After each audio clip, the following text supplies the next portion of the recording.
Work your ass off. There is no magic pill. It drives me crazy to go to the gym. You read 1 hour a day. I went and worked out 5 hours a day, and I was working on construction with 24 hours a day. Organize your day. Work hard. I'm here to talk about success.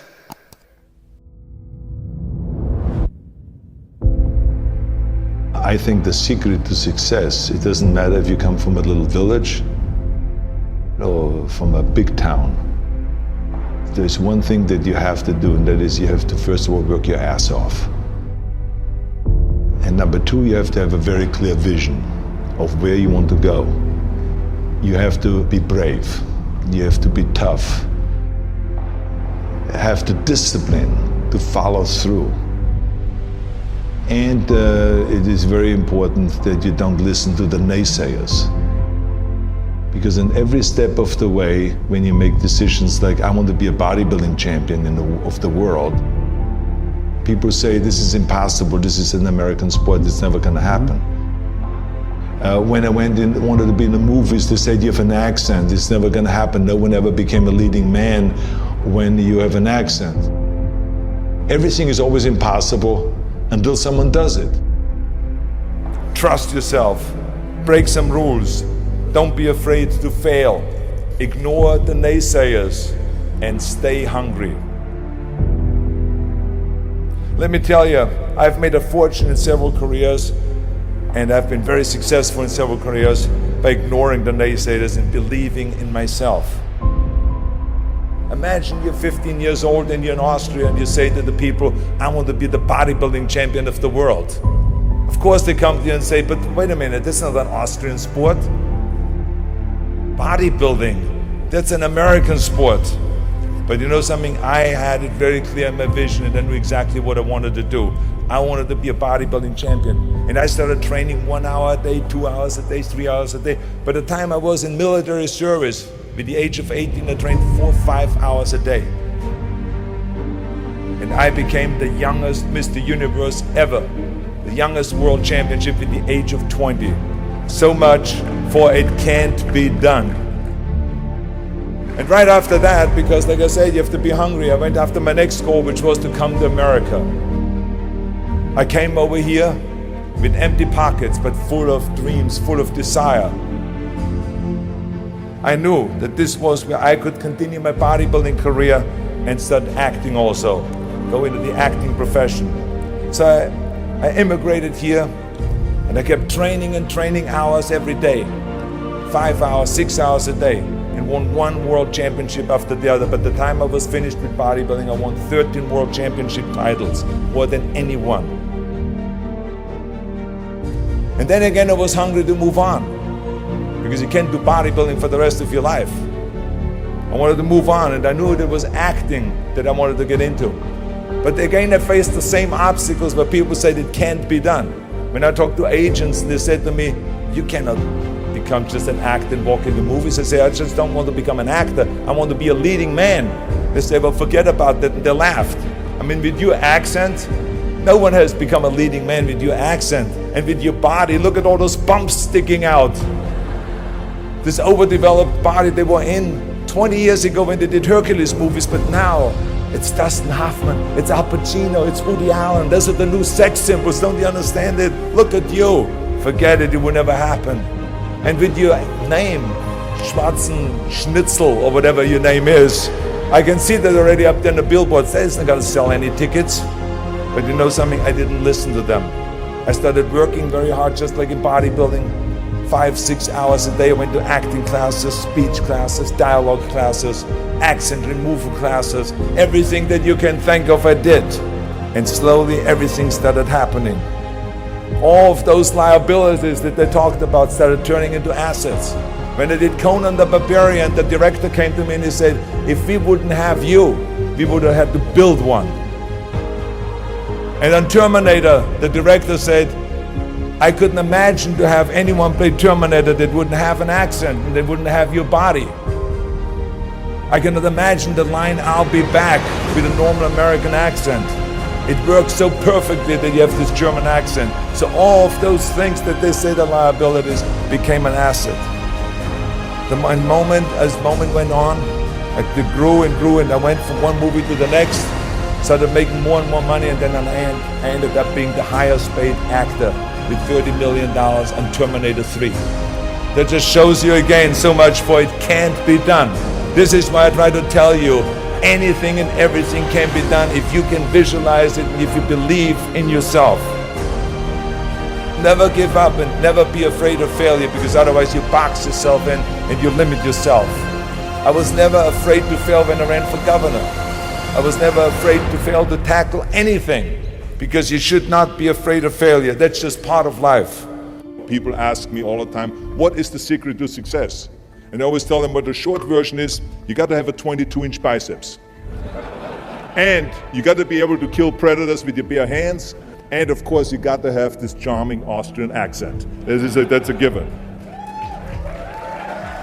The long version is that I actually always had 5 rules. You don't need to be a bodybuilding champion. You don't need to want to be an action hero or anything like that. If you want to excel in whatever you do, those rules are for you. So my first rule is find your vision and follow it.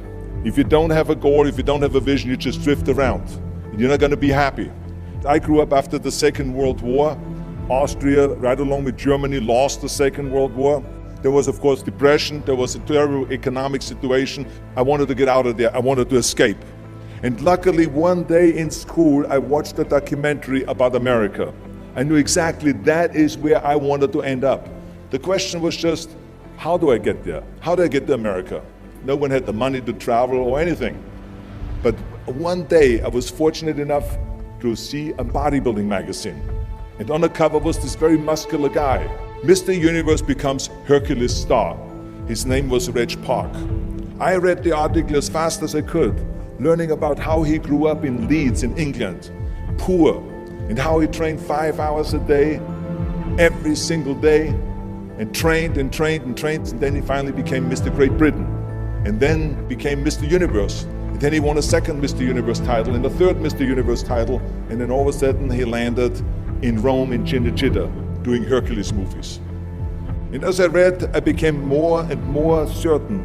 I had that vision very clearly laid out, to be a champion on that same stage where he won the Mr. Universe, and then to move to America, then get into movies. From that moment on, everything that I did, no matter how hard I had to work or how much I had to struggle, it didn't matter, because I knew what the purpose was and I found my passion. Always discover your vision and the rest will follow. Now my second rule is never ever think small. You have to go and shoot for the stars. I didn't just think about being in movies. No, I wanted to be a movie star. I wanted to have above the title billing. I wanted to become the highest paid entertainer. I basically wanted to be another John Wayne. What's wrong with that?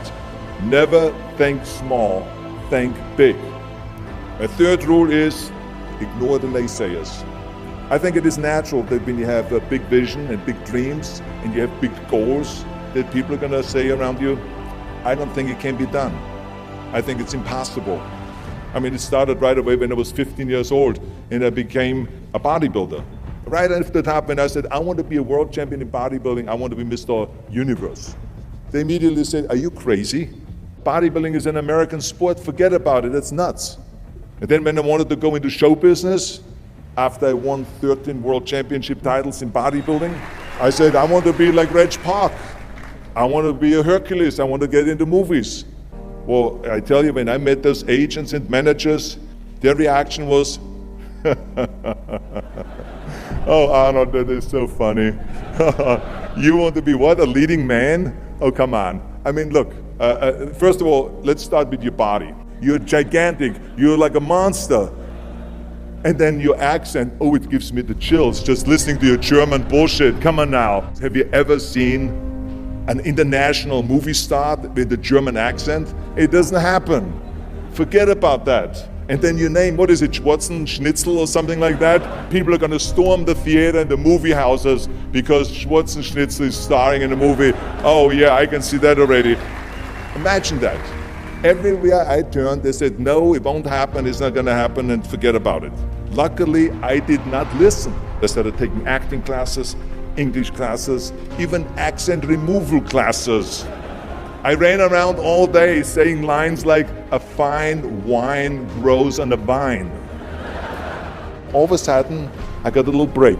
All of a sudden, I got a TV show, a little part, then another little part, and then Pumping On and Stay Hungry, and then, of course, I landed the big role of Conan the Barbarian. So finally, I got the big break. And you know what was so interesting about it was the director said at the press conference, if we wouldn't have had Schwarzenegger with those muscles, we would have had to build one. And then when I did Terminator, James Cameron said the "I'll be back" line became one of the most famous movie lines in history because of Arnold's crazy accent, because he sounded like a machine. So as you see, everything that the naysayers said was a liability became an asset. Ignore the naysayers.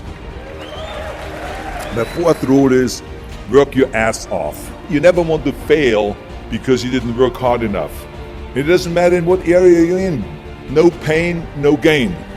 Listen, when I came to the United States, I remember that I trained 5 hours a day, every day, and I was managing a construction business and I was a bricklayer. And I went to college also. And I took acting classes from 8 o'clock at night to 12 o'clock midnight. Every day I did that. Work your butt off. That's what I always believe. No matter what you do, work. And my fifth and last rule is don't just take. Give something back. Tear down that mirror that makes you always look at yourself. And you will be able to look beyond that mirror, and you will see the millions and millions of people that need your help. And this is why I tried to take every opportunity that I could to give something back. I started training Special Olympians. I started after-school programs for the most vulnerable children, for inner-city children, to make them be able to say no to drugs, no to gangs, and no to violence. We all can create change, whether it is in our neighborhood or in our local schools, because the bottom line is, it is up to us. Have a vision, think big, ignore the naysayers, work your ass off, and give back and change the world. Because if not us, who? If not now, when?